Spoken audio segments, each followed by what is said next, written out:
J'ai l'impression que la maîtrise, ce serait à la fois le meilleur allié et le meilleur ennemi de la mise en scène, en fait. On cherche à l'atteindre et que si on l'atteint trop, on rate. Et qu'il faut essayer d'être à un endroit où la grâce puisse survenir. Et la grâce, elle survient quand on a suffisamment maîtrisé ce qu'on vient de mettre en place pour accepter de lâcher prise. C'est une rencontre entre la maîtrise et le lâcher prise qui fait que quelque chose de beau peut surgir, peut se passer. Quand est-ce que vous-même vous lâchez prise? On a l'impression qu'avant d'être sur le plateau, avant que les choses soient dans la potentialité d'arriver, hein, tel que vous le dites, ou est-ce que vous lâchez? Est-ce que vous lâchez sur le plateau après l'écriture, après la pensée du film, ou est-ce que vous ne vous lâchez qu'après, quand vous regardez les rushs, par exemple? Au moment du montage. Enfin, Moi, je crois qu'il y a plein de moments de lâcher prise, en fait, puisque déjà, le simple fait de passer du scénario à l'incarnation, c'est déjà une énorme épreuve de réalité, où on accepte que le film qu'on va faire ne sera pas celui qu'on avait fantasmé, qu'on avait dans la tête. Donc on lâche dès l'instant qu'on se confronte à tout ce qui est de l'ordre de l'altérité, en fait. Mais peut-être le moment de lâcher prise le plus excitant et le plus beau, c'est vraiment le moment de la prise pure. C'est-à-dire quand on a dit action, que ça tourne, et qu'on est dans un moment où on n'est plus en train de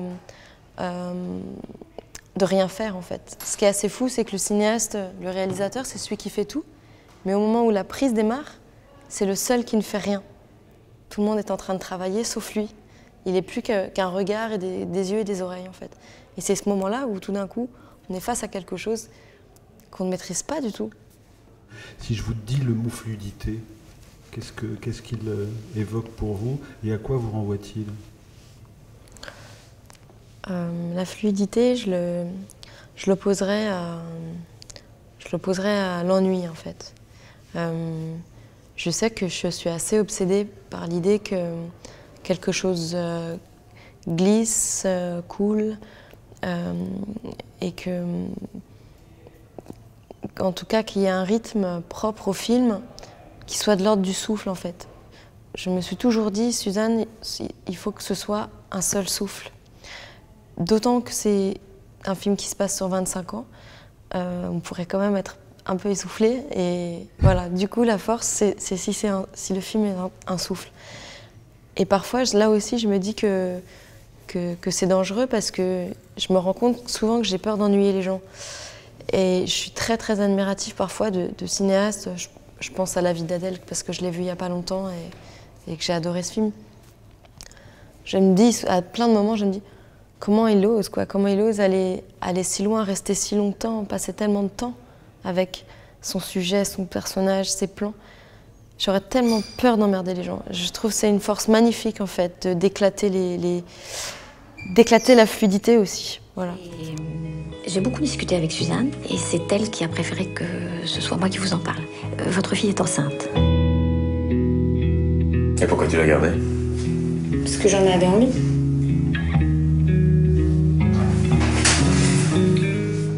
Bon, ellipse, il y a des ellipses dans vos films, dans votre film, des ellipses qui sont signifiées par un noir à l'écran qui peut être plus ou moins long. Là aussi, parti pris, j'imagine. L'ellipse, elle est vraiment au cœur du projet dès son origine. Avec Mariette, ma co-scénariste, on rêvait de faire une saga, un film super romanesque qui évoluerait vraiment au moyen d'ellipses très franches, très radicales et qui pousserait le hors-champ à devenir un espace aussi important que le champ dans le film. C'est-à-dire que c'est comme si c'était un film qui était criblé de trous, de béances, et que c'était aux spectateurs de les remplir, de les investir avec des images communes. Et que les images singulières, c'est celles qu'on montre, et les images communes, c'est celles qui sont dans le noir. C'est celles que le spectateur doit aller chercher chez lui. Mademoiselle Suzanne Mirewski est aujourd'hui passible d'une peine de 5 ans d'emprisonnement et 77 000 € d'amende.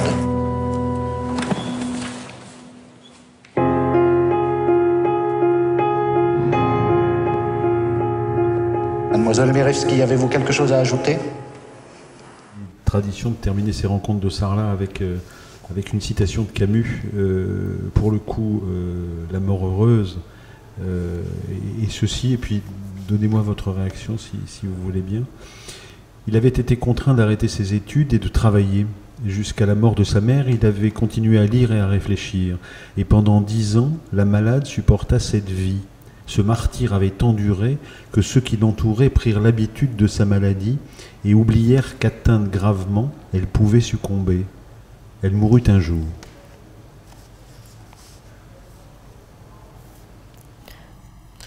Moi, ce que ça m'évoque, c'est le sentiment étrange parfois que peut produire la mort d'un proche, qui sont des choses dont on n'ose pas facilement parler, et dont Suzanne parle un petit peu quand même. C'est comment je perçois souvent la vie comme un cycle, et avec et souvent les morts peuvent provoquer des formes de libération. Et c'est difficile parce que c'est très culpabilisant de le dire, mais une mort, avec tout ce qu'elle peut avoir de terrible, de douloureux, de violent, elle peut libérer aussi. Et peut-être que ce fils est libéré quand sa mère meurt, je ne sais pas. Merci, Catel. Merci.